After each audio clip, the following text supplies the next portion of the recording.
दोस्तों welcome back to study with Tiwari channel. जैसा कि आप सबको पता है कि मैं आपका प्रतिदिन 11 AM टेस्ट लेती हूं। यदि आपको नहीं पता है तो आप जान लें, 11 AM हमारा हिंदी, व्याकरण और शिक्षण विधियों का टेस्ट होता है। तो इसमें आप ज़रूर जुड़ें और अपने सहपाठियों के साथ भी इस क्लास को शेयर करें। तो आज की क्लास को शुरू करते हैं।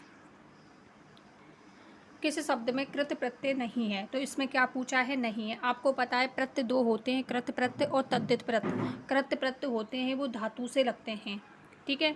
धातुओं को हिंदी में हम, धातुओं का जो मूल रूप होता है उनको हिंदी में हम क्रियापद बोलते हैं। तो हिंदी में क्या होंगी? वो क्रियाएं होंगी और संस्कृत में धातु होती हैं। तो कृत प्रत्यय किससे लगते हैं? धातुओं से। जिस ऑप्शन में कृत धातु नहीं है या क्रिया शब्द नहीं है वही हमारा राइट आंसर होगा। किस प्रकार से? आपको बताया तद्धित प्रत्यय संज्ञा सर्वनाम विशेषण से लगते हैं। तो आज की क्लास को शुरू करते हैं। क्वेश्चन को आंसर देते हैं इसका।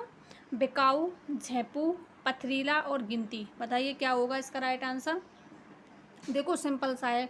बिकना क्रिया से बना है बिकाऊ, झेपना क्रिया से बना है झेपू और गिनना क्रिया से बना है गिनती, ठीक है। पथरीला आपको पता है ये किससे बना है? पत्थर में जब मैंने ईला प्रत्यय जोड़ा, पत्थर में मैंने कौन सा प्रत्यय जोड़ा? ईला प्रत्यय जोड़ा, तो बना पथरीला। और आपको पता है पत्थर शब्द क्या है? एक संज्ञा शब्द है ना, जातिवाचक संज्ञा।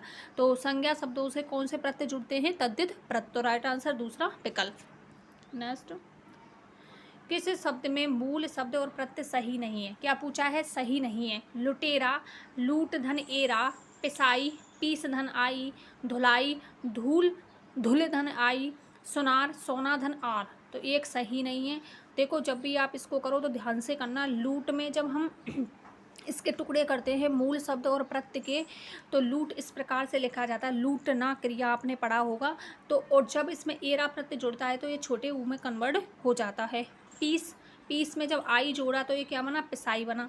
धूल शब्द नहीं होता, धुल शब्द नहीं होता, शब्द क्या होता है? धो, धुलाई, है ना, धोना क्रिया, धुलना नहीं होता। धुलाई किससे बनेगा? धोना क्रिया से बनेगा। जैसे रोना से क्या बनेगा? रोना, है ना। तो ना का तो इसमें हट ही जाएगा, धोना ना हट जाएगा। तो जैसे ही मैंने धो में क्या जोड़ा? आई जोड़ा, तो बनेगा धुलाई, ठीक है। इसका ऊ हो जाएगा, ओ का क्या हो जाएगा? ऊ हो जाएगा। ध्यान रखना धुल नहीं होगा इसमें, इसको विशेष ध्यान रखना। उसी प्रकार से आपने पढ़ा होगा रोना क्रिया में क्या है? रो। सोना धन आर से सुनार, तो ये बिल्कुल सही है। तो राइट आंसर कौन सा होगा? तीसरा विकल्प। नेक्स्ट, किस शब्द में मूल शब्द और प्रत्यय सही है? क्या पूछा है? सही, बताइए कौन सा होगा इसमें। मिठास, मिट धन आस से मिठास, पिछाड़ी, पीछ धन आड़ी से पिछाड़ी, दुधारू, दूध धन आरू से दुधारू, लखेरा, लख धन एरा से लखेरा। बताइए कौन सा होगा इसमें राइट आंसर। सिंपल सा है, आप आसानी से कर सकते हो इसमें। देखो दुधारू, दूध में जब आरू प्रत्यय जोड़ा तो बना दुधारू, तो इसमें बड़ा था, इसमें छोटा वो होगा। तो राइट आंसर तो ये हो गया। बाकी के विकल्पों को देखते हैं किस प्रकार से गलत है। देखो मिठ शब्द कोई नहीं होता, शब्द क्या होता है? मीठा। शब्द क्या होता है? मीठा। पिछ शब्द कोई नहीं होता, शब्द होता है पीछे। पीछे में जब आड़ी जोड़ा तो बना पिछाड़ी। लख शब्द कोई नहीं होता, शब्द होता है लाख। लाख में जब मैंने शब्द जोड़ा तो क्या बना? लखेरा। इसको ध्यान रखना आप। नेक्स्ट, शब्द और प्रत्यय में कौन सा विग्रह गलत है? गलत बताना है। ये देखो अरबी फारसी का शब्द है, फारसी शब्द है, तो हलंत लगा हुआ है नीचे, नुक्ता शब्द। पठनीय, पठ धन अनिय से पठनीय, कौनते, कौनते धन ए से कौनते, सैंदव, सिंधु धन ए से सैंदव, सौहाद्र, सुहद्र धन ए से सौहाद्र। तो सिंपल सा आपको दिख रहा है, इसमें सीधा का सीधा कर दिया। कौनते नहीं बनता, बनता क्या शब्द है? कुंती। कुंती में जब ये प्रत्यय जोड़ा जाता है तो शब्द बनता है कौनते। ओके, तो ये गलत है, बाकी के सही हैं। नेक्स्ट, किस शब्द में प्रत्यय नहीं है? ऐसा कौन सा शब्द है जिसमें प्रत्यय का प्रयोग नहीं किया गया है? निमंद, सिंचाई, चुनौती और खजानची। खजानची है ना, खजाने का मालक। निमंद, सिंचाई, देखो इसमें है खजानदन ची से खजानची। चुनौती आपको बना है चुनना क्रिया से बना है चुन धन, औती से चुनौती, इसमें भी है। सिंचाई धन सिंचना, सींचना क्रिया से सिंचना में जब मैंने सिंच धन आई से सींचनाई, तो इसमें है। लेकिन निबंध मूल शब्द है, इसमें नहीं है प्रत्यय। किस शब्द में मूल शब्द और प्रत्यय सही नहीं है? कूद धन अक्कड़ से कुदक्कड़, सही है, इसमें बड़ा आएगा, ये छोटे में कन्वर्ट हो जाएगा। खेल धन आड़ी से खिलाड़ी, बिल्कुल सही है। लूट धन एरा से लुटेरा, ये बिल्कुल सही है। गर धन इमा से गरिमा नहीं बनता, बनता किससे है? गुरु में जब मैंने इमा प्रत्यय जोड़ा तब बनेगा गरिमा। इसी प्रकार से आप एक शब्द और ध्यान रखना, गरिष्ठ जो शब्द होता है उसमें गर नहीं होता, उसमें भी गुरु धन ईष्ट से बनता है गरिष्ठ। गुरु में जब मैंने ईष्ट जोड़ा तो बनेगा गरिष्ठ, ओके। और गुरु में जब मैंने इमा जोड़ा तो बनेगा गरिमा। गरिमा का विलोम आपको पता है लघु, लघिमा। लघु में जब इमा जोड़ा तो लघिमा। अब देखो इस प्रकार से आप ध्यान रखें, किस प्रकार से, लघुमा है ना, लघिमा, लघिमा शब्द है ना, तो इसमें क्या आएगा? लघु। लघु में जब मैंने जोड़ा एमा तो लघुमा, और गरिमा में क्या आएगा? ये गुरु आएगा, तो लघु गुरु, ये दोनों आपस में अपोजिट होते कि नहीं होते? तो इस प्रकार से ध्यान रखें, इस प्रकार से भी आप निकाल सकते हो राइट आंसर को। नेक्स्ट, किस शब्द में मूल शब्द और प्रत्यय विग्रह सही नहीं है? कैसा नहीं, सॉरी माफ करना, सही है। क्या पूछा है? सही है।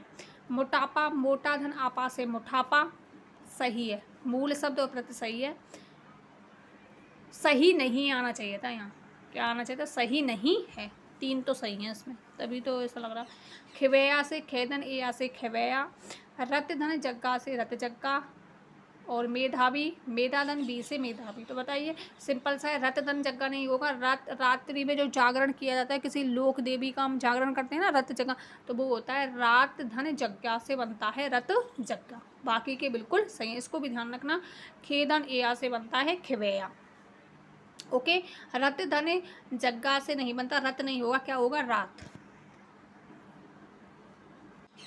नेक्स्ट क्वेश्चन, किस शब्द में ए प्रत्यय नहीं है?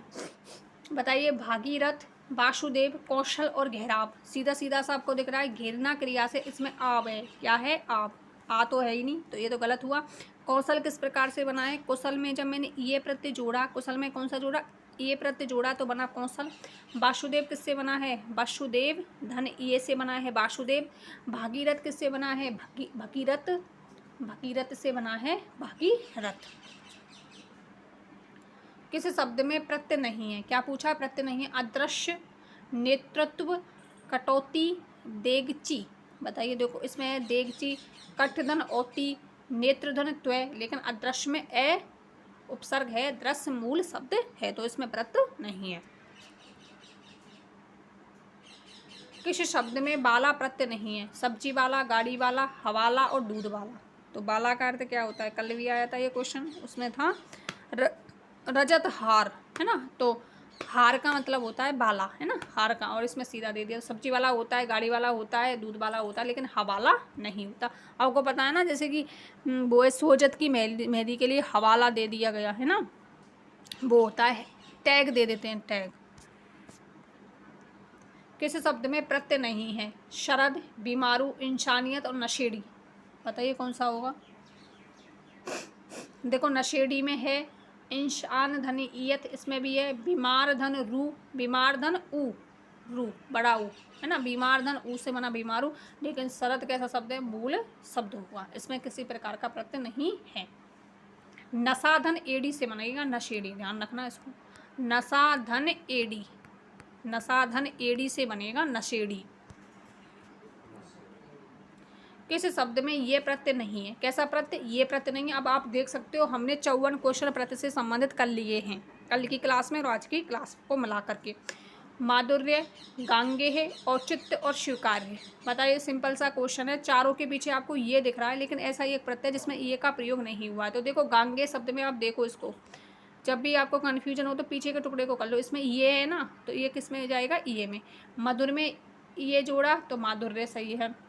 उचित में ये जोड़ा तो औचित्य, स्वीकार में ये जोड़ा तो स्वीकार्य। ठीक है, तो राइट आंसर दूसरा विकल्प। नेक्स्ट, किस शब्द में प्रत्यय नहीं है? किस शब्द में क्या नहीं है? प्रत्यय नहीं है। चतुर्दिश, चतुर्दिश, घबराहट, बबुआ और चिंतित। बताइए कौन सा होगा? अब देखो इसमें चिंत मूल शब्द है, चिंत में जब मैंने इत जोड़ा, चिंता होता है, चिंत में जब मैंने इत जोड़ा तो चिंतित बना। बउआ में बाबू, बाबू धन उआ, बाबूधन उआ से बना बबुआ, उआ प्रत इत, घबराहट घबराना, घबराना करना क्रिया से घबराधन आहट, घबराहट है, लेकिन चतुर्दिश नहीं होता, चतुर्दिक नहीं होगा, इसमें नहीं है। नेक्स्ट, अब समास के क्वेश्चन करेंगे हम आज की क्लास में और कल की क्लास में। तो प्रत्यय से संबंधित जितने क्वेश्चन थे तो मैंने आपके लिए गाइस प्रत्यय से संबंधित 55 क्वेश्चन करा दिए हैं। तो यदि आपने अभी तक इसकी फर्स्ट पार्ट को नहीं देखा है तो उसको भी देख लेना और इस क्लास को भी देख लेना, ठीक है। 55 क्वेश्चन हो गए हैं इसमें प्रत्यय से संबंधित। अब समास पर चलते हैं। कौन सा समास तत्पुरुष नहीं है? तो देखो, समास एक ऐसा टॉपिक है जिसमें आपको विकल्प के अनुसार देखना होगा, विकल्प के अनुसार आपको सेलेक्ट करना होगा कि राइट आंसर कौन सा हो सकता है।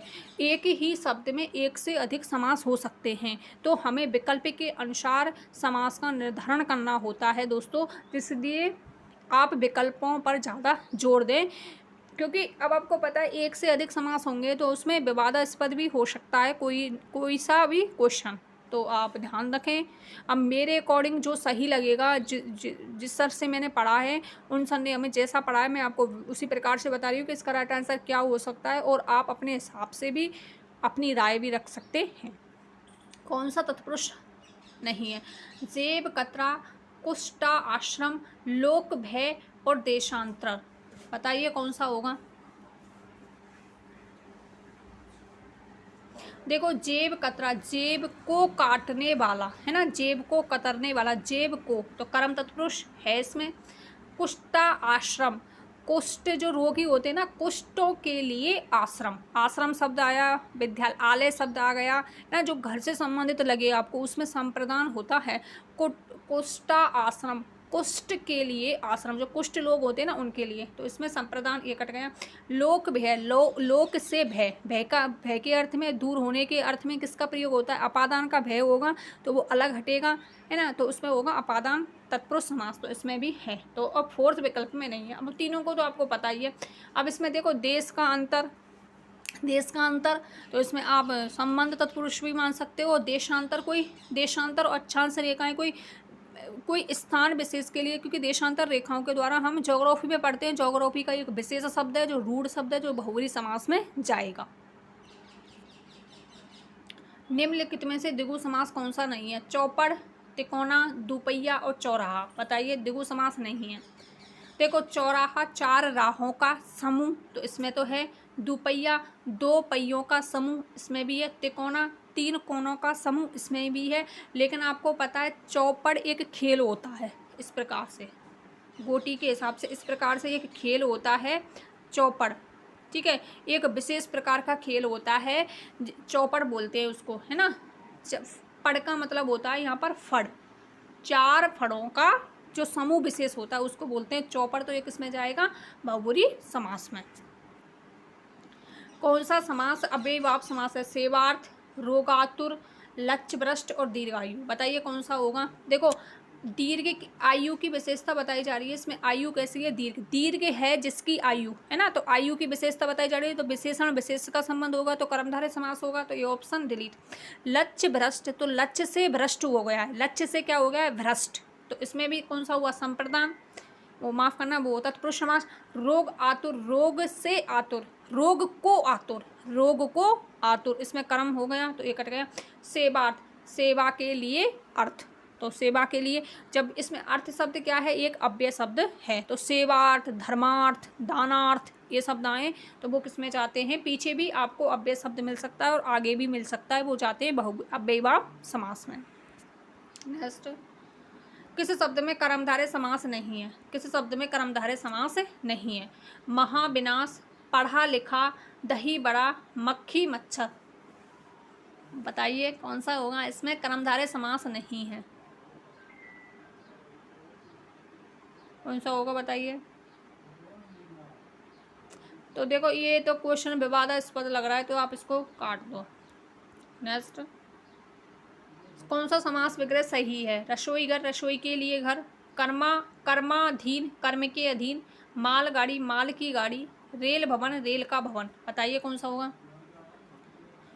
अब देखो, रसोई घर है ना, रसोई घर, देखो इसको घर कर लेना, रसोई घर, रसोई के लिए घर, मैंने अभी भी बोला घर आ जाए, आलय आ जाए, आश्रम आ जाए, ये होते हैं अपादान संप्रदान तत्पुरुष समास में। तो रसोई के लिए घर, तो ये बिल्कुल सही समासिक विग्रह है। कर्माधीन गलत है, कर्म पर अधीन होता है, कर्म पर क्या होता है, अधीन।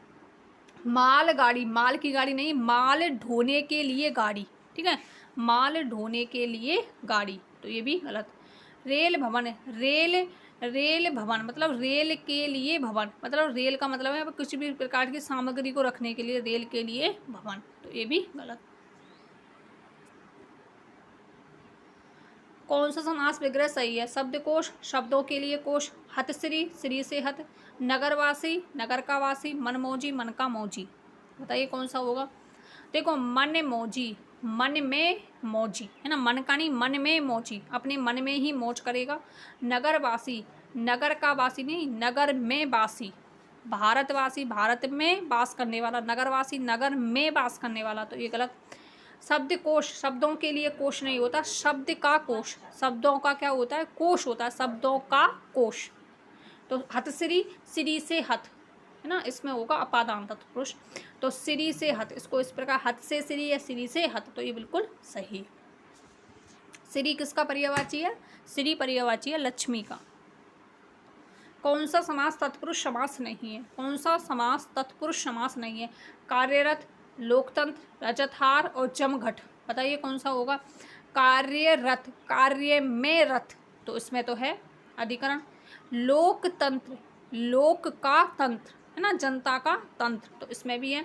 रजत हार, रजत से बना हुआ हार, रजत से बना हुआ हार, तो किससे बना? रजत से, रजत से, तो कारण तत्पुरुष समास हो गया, तो ये भी नहीं होगा। जमघट, तो जमा है घाट जिस पर, जमा है घाट जिस पर है ना, जमघट, जैसे कुएं की जो बडेर होती है उसके लिए आता है, तो इसमें होगा बहुब्रीहि समास। कौन सा समास विग्रह सही है? मशालदानी, मशाले की दानी नहीं, दानी, मशालदानी, मशालों के लिए दानी है ना, मशाला रखने वाली पात्र जो होता है, मशालों के लिए दानी, तो ये गलत।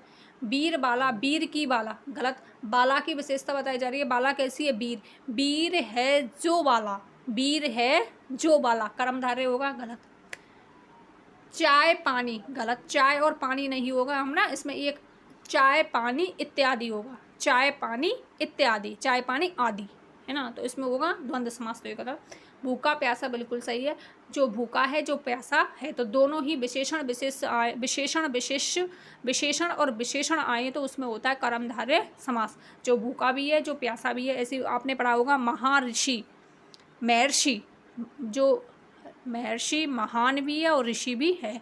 मोटा, ताजा, मोटा भी है और ताजा भी है, इस प्रकार से आते हैं इसमें कर्मधारय समास। कौन सा समास अव्ययीभाव है?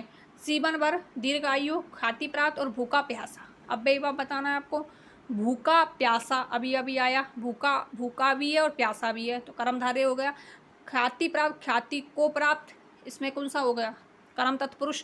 दीर्घायु, दीर्घ है जिसकी आयु, कर्मधारय हो गया। जीवन भर है ना, जीवन भर के लिए, तो भर आ गया इसमें अव्यय शब्द। नेक्स्ट, अब आपके लिए मैंने शिक्षण विधियों के क्वेश्चन, इसमें जो प्रीवियस ईयर जो क्वेश्चन है उनको लिखा है, जिससे आपको पता चल सके कि शिक्षण विधियों के क्वेश्चन कैसे आए हैं पिछली परीक्षाओं में और आने वाली परीक्षाओं में किस प्रकार से आ सकते हैं। तो देखो, आरपीएससी टीचर ग्रेड सेकंड 2018 में ये क्वेश्चन पूछा गया है, तो मैंने जितने भी आप अभी तक आपको शिक्षण विधियों के क्वेश्चन कराए उनमें से एक क्वेश्चन भी भार नहीं है। एक क्वेश्चन कैसा होता है वो भार नहीं है। जितने भी मैंने अब तक आपको 11 मॉडल टेस्ट पेपर करा दिए हैं हिंदी के, उनमें से मैंने उनमें जो क्वेश्चन कराए हैं वही क्वेश्चन एग्जाम में पूछे गए हैं। 21 क्वेश्चन है इसमें आज की क्लास में जो प्रीवियस ईयर क्वेश्चन है। तो देखो, आरपीएससी टीचर ग्रेड 2018 में आया हुआ क्वेश्चन, कार्ड पर लिखे शब्दों का चित्रों के साथ मिलान करने का कार्य किया जाता है जिस विधि में, है ना। तो कार्ड पर लिखे शब्दों का चित्रों के साथ मिलान, तो कार्ड पर कल भी मैंने आपको बताया था, ये क्वेश्चन तो मैंने कल ही कराया है, आपको पता होगा यदि आपने मेरी क्लास ली है। तो मैंने एक मैंगो का चित्र बनाया था इस प्रकार से, आपने देखा होगा, तो उसमें मैंने इस प्रकार से पत्तियां भी बनाई थी, है ना। तो बताइए कि कार्ड पर लिखे शब्दों चित्रों के साथ मिलान करने का कार्य किया जाता है। इस प्रकार से इधर मैंने लिख दिया आम, है ना, इधर लिख दिया अनार, तो बच्चा इस प्रकार से इनको मैच करेगा गत्ते पे, तो उसको क्या आप कहते हैं, वाचन विधि। नहीं, देखो ऐसे करो, वाचन इसमें कहाँ हो रहा है, इसमें तो मिलान पूछा जा रहा है, तो वाचन तो कट गया। कहानी कहानी विधि, कहानी में कोई मिलान होता है, नहीं होता। ध्वनि साम्य विधि में क्या होता है, उसमें होते हैं कर्म धर्म, उसमें तो इस प्रकार से ध्वनि निकाली जाती है, तो ये भी कट गया। तो बचा कौन सा, सहचार्य विधि, उसमें सहचार्य स्थापित किया जाता है, शब्दों के साथ क्या मिलाया जाए, सहचार्य स्थापित किया जाता है, जो मारिया मोंटेसरी ने दी थी, सहचार्य विधि होगा। तो देखो कितना सिंपल क्वेश्चन है, आप आसानी से डिलीट करते हुए राइट आंसर पर जा सकते हो। दूसरा ये पूछा गया है, रीट 2017 लेवल 1 या सेकंड में कट गया, इधर से कोई दिक्कत नहीं है। श्रुत लेख में रेफ संबंधी अभ्यास नहीं है, तो श्रुत लेख सुन करके लिखना, तो ये किसकी विधि हो गई, लेखन शिक्षण से संबंधित विधि हो गई। उसमें रेप संबंधी अभ्यास नहीं है, कौन सा नहीं है, कर्म धर्म कबूतर और प्रकाश, बताइए कौन सा होगा इसमें। तो देखो इसमें भी है ऊपर रे, इसमें भी है और इसमें भी है नीचे ऊपर, इस प्रकार से हो सकता है इसमें। और तो कबूतर में कैसा रे, पूरा रे है, और इन तीनों में अधूरा रे है, तो राइट आंसर कौन सा होगा, दूसरा विकल्प। तो गाइज आप देख सकते हो कि क्वेश्चन कैसे आ रहे हैं और किस प्रकार से आपको अपनी शिक्षण विधियों को तैयार करना है। तो ये क्वेश्चन तो हो गया, इसमें क्या होगा, कबूतर। तो ये पूछा है रीट 2000, ये लेवल 1 में पूछे गए दोनों क्वेश्चन। लिखित सामग्री को मन ही मन बिना आवाज किए चुपचाप पढ़ना कहलाता है। लिखित सामग्री को मन ही मन बिना आवाज किए पढ़ना, मन ही मन बिना आवाज किए पढ़ना, चुपचाप पढ़ना कहलाता है। श्वेसर वाचन, मौन वाचन, अनुकरण वाचन और संवेद वाचन। अब देखो बिना आवाज किए, संवेद में आवाज होती है, अनुकरण करेगा बच्चा, इसमें भी आवाज़ होती है, सहस्वर में भी होती है, लेकिन मौन वाचन में कोई भी आवाज़ नहीं होती, इसमें मन के द्वारा पढ़ा जाता है। तो देखो मन शब्द है, मन से बना है मौन, मन से क्या बना है, मौन, तो किसमें जाएगा, मौन वाचन में। मौन पठन का लाभ है, देखो रीट 2017 लेवल 1 में पूछा गया क्वेश्चन है ये, रीट 2017 लेवल 1 है ना, 1 से 5 तक। उच्चारण अभ्यास हेतु अवसर मिलता है। अब देखो इसमें मौन पठन है, तो उसमें उच्चारण कैसे हो सकता है, उच्चारण तो बिल्कुल नहीं होगा, ये कट गया। पठन की शुद्धता का संवर्धन होता है, पठन का मतलब हो गया पढ़ना, तो इसमें भी नहीं होगा। एकाचित्र होकर ध्वनियों का शुद्ध रूप लिख, शुद्ध उच्चारण करना। अब एक बात बताइए, इसमें मौन पठन है तो शुद्ध उच्चारण कैसे हो सकता है, ये तो वाचन में गया, पहला वाचन में गया।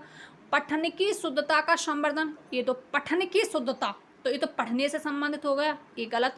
तो मौन इस प्रकार से भी कर सकते हैं हम। तो मौन पठन का अर्थ क्या है, मन ही मन पढ़ना, मतलब स्वयं अध्याय की प्रवृत्ति विकसित होती है। स्वयं अध्याय, स्वयं धन अध्याय, स्वयं के द्वारा अध्ययन करने की प्रवृत्ति विकसित होती है, अकेले है ना। तो स्वयं अध्याय की प्रवृत्ति विकसित होती है मौन पठन से।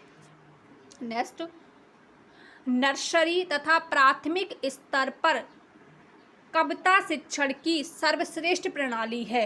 रीट 2017 में पूछा गया है लेवल 1 में, और इस बार भी इस प्रकार का क्वेश्चन आया था रीट 2021 में। नर्सरी तथा प्राथमिक स्तर पर कविता शिक्षण की सर्वश्रेष्ठ प्रणाली है, नर्सरी तथा प्राथमिक स्तर पर। तो सिंपल सा है, आप इसको आज देखो, व्याख्या प्रणाली किस पर होती है, उच्च स्तर पर। खंडान्वय प्रणाली उच्च स्तर पर, शब्दार्थ प्रणाली उच्च स्तर पर, गीत व नाट्य प्रणाली हम माध्यमिक स्तर पर कविता में करते हैं। आपको पता है छोटे बच्चों के लिए कविता को सुना करके गाते हैं ना, कविता को बोल करके, जैसे छोटी छोटी पोयम होती हैं उनको, मछली जल की रानी है, जीवन उसका पानी है, इस प्रकार से। तो वो प्राथमिक व नर्सरी स्तर पर होती है, उसको गीत व नाट्य प्रणाली कहते हैं। ये पूछा गया रीट 2015 में, लेवल 1 या सेकंड जो भी होगा, भाषा शिक्षण की सूत्र विधि का मूल स्रोत कौन सी भाषा होती है। तो सूत्र विधि का जो मूल स्रोत है, आपको पता है सूत्र रूस में होते हैं, रूस भाषा में, जर्मन में, फ्रेंच में नहीं, तो सूत्र किस में होते हैं, संस्कृत भाषा में होते हैं। निगमन विधि कौन सी है। तो इसमें निगमन विधि कौन सी होती है, मनोवैज्ञानिक होती है, नहीं। निगमन विधि कैसी होती है, अमनोवैज्ञानिक विधि। तो रीट लेवल 2 में 2015 में पूछा गया, तो निगमन विधि कैसी होती है, अमनोवैज्ञानिक विधि। आगमन विधि के रूपों की संख्या होती है। तो रीट लेवल सेकंड में 2015 में पूछा गया क्वेश्चन है ये। आगमन विधि के रूपों की संख्या है, आगमन विधि के रूपों की संख्या है 5, 7, 3 नहीं 2। आगमन हो या निगमन हो, आगमन के भी 2 रूप होते हैं, प्रयोग प्रणाली और सहयोग प्रणाली। और निगमन विधि के भी 2 रूप होते हैं, सूत्र प्रणाली और पाठ्य पुस्तक प्रणाली। मैंने आपको जो पिछले 11 जो मॉडल टेस्ट हो गए हैं हिंदी के, उनमें मैंने आपको सब कुछ बता रखा है। आगमन विधि के 2 रूप होते हैं, एक तो होती है आगमन, आगमन के 2 रूप कौन कौन से, प्रयोग और सहयोग। और निगमन के भी 2 रूप होते हैं, एक होती है पाठ्य पुस्तक और दूसरी होती है सूत्र प्रणाली। तो आप पहले उन 11 टेस्टों को जरूर दें दोस्तों, जिससे आपका समझ विकसित हो सके। मौन वाचन से क्या आशय है, मौन वाचन से क्या आशय। देखो अब आप देख सकते हैं रीट 2015 भाषा सेकंड में कि क्वेश्चन मौन, अब आपको वाचन जो है कौशल उसको अच्छे से तैयार करना है। वाचन कौशल से अधिक क्वेश्चन पूछे जा रहे हैं, आप देख सकते हैं। और वाचन में भी मौन वाचन पर ज्ञान की वृद्धि, अवकाश के समय का सदुपयोग, खरीदी गई किताब का सदुपयोग और शारीरिक वृद्धि। तो मौन वाचन से शारीरिक वृद्धि का कोई तुल्योक नहीं है। खरीदी गई किताब का सदुपयोग, इसमें पूछा क्या लाभ है, तो ये भी नहीं है, ये भी नहीं, ये तो नॉर्मल उद्देश्य हो गई है। इसका मेन जो उद्देश्य होता है वो है मौन वचन से स्व अध्याय की प्रवृत्ति को बढ़ावा मिलता है। एक क्वेश्चन तो उस प्रकार से था उसमें, और इसका जो राइट आंसर है वो होगा ज्ञान की वृद्धि, इससे ज्ञानात्मक विकास होता है। मौन वाचन का मूल्यांकन किस परीक्षा के द्वारा किया जा सकता है। रीट 2015 लेवल 2 में पूछा गया है ये, SST में।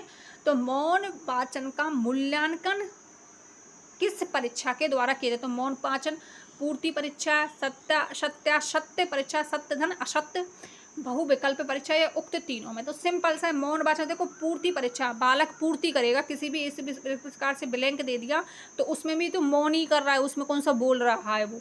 सत्य असत्य को मैच कर रहा है तो उसमें कौन सा बोल रहा है बच्चा। बहुविकल्प परीक्षा को दे रहा है तो उसमें कौन सा बोल रहा है, तो उक्त तीनों के द्वारा। ये तो इसको तो कर दिया। मौन वाचन कब शुरू करना चाहिए। तो रीट 2015 लेवल 2 में पूछा गया। तो देख सकते हैं मौन वाचन को आपको गाइज अच्छे से रेडी करना है। इसमें ज़्यादातर क्वेश्चन मौन वाचन के हैं। 3री कक्षा से, 4थी कक्षा से, 6ठी कक्षा से और 2री कक्षा से। बताइए कौन सा होगा। सिंपल सा है। यदि कब शुरू करना चाहिए, इसमें पूछा है कब शुरू करना चाहिए, तो शुरू तो 3री कक्षा से कर देना चाहिए। मौन जो वाचन है वो कौन सी कक्षा से, 3री कक्षा से। लेकिन यदि क्वेश्चन इस प्रकार से आता कि गहन मौन वाचन कब से शुरू करना चाहिए, शब्द पर फोकस करें आप।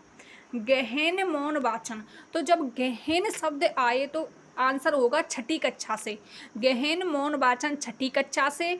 और मौन वाचन कब से शुरू करना चाहिए, तो 3री कक्षा से। और गहन मौन वाचन 6ठी कक्षा से।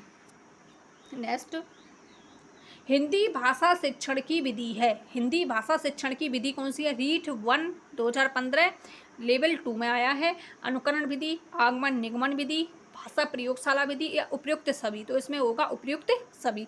तो गाइज मैंने आपके लिए जितने भी 2015, 17, 21 में जो क्वेश्चन है उनको ऐड किया है, जिससे आपको पता चल सके कि शिक्षण विधियों के क्वेश्चन कैसे आ सकते हैं और हमें शिक्षण विधियों को किस प्रकार से रेडी करना है। तो हिंदी भाषा शिक्षण की विधियां हैं, ये तो हो गए उपयुक्त सभी। स्वस्वर वाचन का अभ्यास कराने के लिए सबसे उपयुक्त साधन क्या है। स्वस्वर वाचन, स्वर सहित वाचन। तो आपको वाचन कौशल को बहुत अच्छे से पढ़ना है। यदि मुझे टाइम मिला तो मैं आपको वाचन जो कौशल है उसको फुल डिटेल में पढ़ा दूंगी किसी दिन। आप कमेंट बॉक्स में बताना कि आपको थ्योरी पार्ट पढ़ना है कि नहीं पढ़ना वाचन कौशल का। आदर्श वाचन, मौन वाचन, सामूहिक वाचन, पाठ्य पुस्तक वाचन।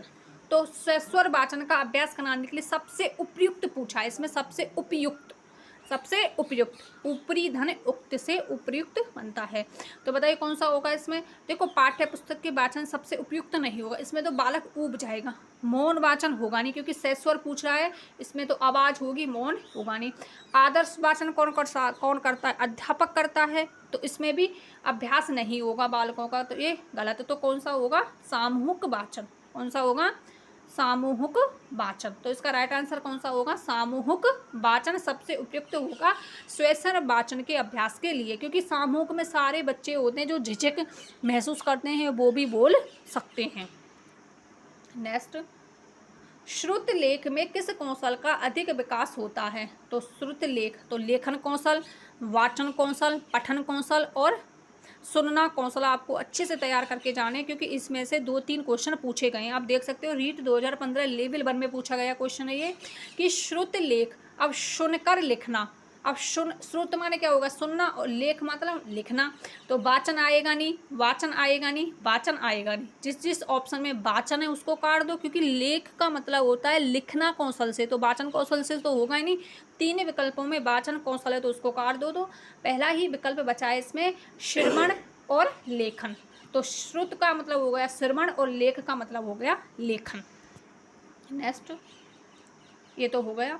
अनुकरण विधि रचना के लिए उपयुक्त स्तर है। अनुकरण विधि माध्यमिक स्तर, उच्च स्तर, प्रारंभिक स्तर, इनमें से कोई नहीं, ये तो ऐसा है ही नहीं। रीट 2012 लेवल 1 में पूछा गया क्वेश्चन है ये। अनुकरण विधि रचना के लिए उपयुक्त स्तर है। तो अनुकरण विधि किसमें होती है, अब आपको पता है अनुकरण कौन करता है, छोटे बच्चे करते हैं, 2 वर्ष का बालक करता है। तो प्रारंभिक स्तर के लिए, किस स्तर के लिए, प्रारंभिक स्तर के लिए। अर्थ ग्रहण कौशल के विकास के लिए अधिक उपयोगी है। रीट 2012 लेवल 2 में पूछा गया है। आरटेट में पूछा गया है, आरटेट होती थी 2012 में, जिस प्रकार से अब हमारी होगी आरटेट। तो आरटेट 2012 लेवल 2 में अर्थ ग्रहण के कौशल के विकास के लिए अधिक उपयोगी। अर्थ ग्रहण, अर्थों का ग्रहण करना, तो कौन सा होगा बताइए। तो व्याकरण शिक्षा तो कदापि नहीं होगा, स्वर वाचन नहीं होगा, समाचार वाचन नहीं होगा। तो अर्थ का जो ग्रहण है, स्वयं अध्याय की जो प्रवृत्ति है, वो सिर्फ और सिर्फ मौन वाचन में होती है। तो मौन वाचन is very important part. Okay. लेखन क्रिया के शिक्षण का आरंभ होता है। आरटेट 2012 लेवल 2 में पूछा गया क्वेश्चन है ये कि लेखन जो क्रिया है, लेखन क्रिया के शिक्षण का आरंभ होता है सीधी रेखाओं से, धुंडियों से, अक्षरों से और तिरछी रेखाओं से। तो लेखन जो क्रिया होती है उसका जो आरंभ होता है वो होता है सीधी रेखाओं से। आरपीएस ने जो आंसर माना था वो माना था फर्स्ट विकल्प। शायद आपने तिरछी रेखाएं पढ़ा होगा, लेकिन ये गलत है, राइट आंसर होगा सीधी रेखाएं। लेखन और उच्चारण के लिए अनुकरण विधि उपयोगी है। लेखन और उच्चारण के लिए अनुकरण विधि उपयोगी है। आरटेट 2012 लेवल 1 में पूछा गया है लेखन और उच्चारण के लिए अनुकरण विधि। अब देखो, अब आप लेखन और उच्चारण तो उच्च माध्यमिक स्तर पर हो सकते हैं, लेकिन इसमें जो फोकस करने योग्य जो वर्ड है वो है अनुकरण। तो अनुकरण बालक प्राथमिक स्तर पर ही करेगा। उच्चारण की शुद्धता का विकास, लेखन की शुद्धता का विकास हमें प्रारंभिक स्तर पर ही करना चाहिए, जिससे कि बालक की जो नींव है वो मजबूत हो सके। तो कौन सा विकल्प होगा, प्रारंभिक स्तर पर। भाषा शिक्षण की श्रुत लेखन अभ्यास विधि का प्रमुख उद्देश्य नहीं है। कैसा उद्देश्य नहीं है, नहीं है पूछा है। आरटेट 2012 लेवल 1 में पूछा गया क्वेश्चन है भाषा शिक्षण की श्रुत लेखन अभ्यास विधि का प्रमुख उद्देश्य नहीं है। श्रुत लेखन सुन करके जो लेख लिखते हैं, तो वर्तनी दोष दूर करना। तो वर्तनी का अर्थ क्या होता है, लेखन से संबंधित होती है वर्तनी। यदि आपको समझें तो वर्तनी सुधार है ना, वर्तनी सुधार कीजिए बच्चे की, तो हिंदी में बोलते हैं वर्तनी, हैंड राइटिंग। तो वर्तनी दोष को दूर करना, ये तो है। शुद्ध लेखन की क्षमता का विकास करना, शुद्ध लेखन की क्षमता का विकास करना, ये बिल्कुल है श्रुत लेखन के द्वारा। नवीन शब्दों का ज्ञान प्राप्त करना, ये भी है।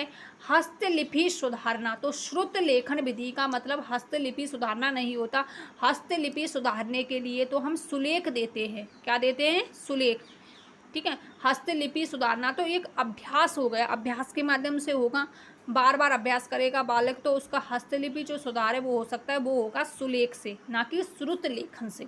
तो श्रुत लेखन से क्या होगा, वर्तनी दोष दूर होगा, शुद्ध लेखन की क्षमता का विकास होगा, नवीन शब्दों का ज्ञान प्राप्त करेगा, और हस्तलिपि जो सुधारना है वो होगा सुलेख में, ना कि श्रुत लेखन में। हाथ की लिपि, हाथ से लिखी हुई लिपि, लेकिन इसमें पूछा है श्रुत लेखन, सुन करके जो लेखन किया जाता है वो इसमें नहीं होगा। लास्ट क्वेश्चन, प्राथमिक स्तर पर वाचन का मुख्य उद्देश्य क्या है। तो वाचन से आ गया, तो आपको कौशलों को अच्छे से पढ़ के जाना है। कौशल से संबंधित 4 क्वेश्चन आए हैं हर परीक्षा में।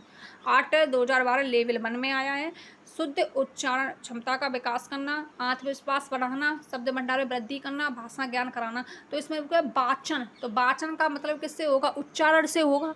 तो शुद्ध उच्चारण क्षमता का विकास करना, तो वाचन का संबंध किससे होगा, शुद्ध उच्चारण क्षमता का विकास करना। तो राइट आंसर कौन सा होगा, पहला ही विकल्प। तो ये थे 21 क्वेश्चन। 21 क्वेश्चन मैंने आपको करा दिए हैं शिक्षण विधियों से संबंधित, और 20 के लगभग क्वेश्चन मैंने आपको उपसर्ग, प्रत्यय और समास से संबंधित कराए हैं। आई होप आपको वीडियो अच्छा लगा हो, तो अपने फ्रेंड्स के साथ शेयर जरूर करना। इसी प्रकार के महत्वपूर्ण क्वेश्चनों के साथ फिर मिलते हैं एक बार। तो कल की क्लास में मैं आपको रीट 2021 में जो शिक्षण विधियों के क्वेश्चन पूछे गए हैं उनको कराऊंगी, जिससे आपको पता चल सके कि शिक्षण विधियों के क्वेश्चन किस प्रकार से आएंगे। तो आप क्लास में लास्ट तक बने रहें। मिलते हैं इसी प्रकार के महत्वपूर्ण क्वेश्चनों के साथ। Bye bye, take care all of you. जय हिंद, जय भारत।